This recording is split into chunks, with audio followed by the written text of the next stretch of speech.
Deuteronomio capítulo 31, versículo 8 te dice-nos: Y Señor ta es un cutabaibo dilante, el ota cubo, el no fallabo ni abandonabo, no tiene miedo ni desmayar.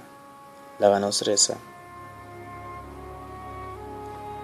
Bondadoso Tata, que vive en altura del cielo, nos da acercado a él con confianza, para permitir que jamás lo no fallanos.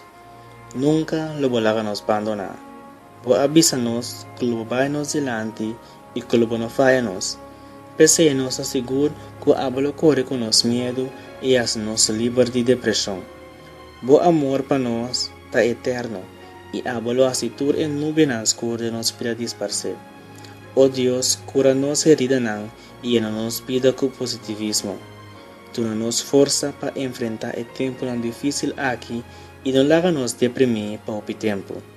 Danke que bota nos esperanza y coraje para enfrentar vida. Danke que bota obrando na nos bienestar. Danos oración en el nombre de Jesús. Amén.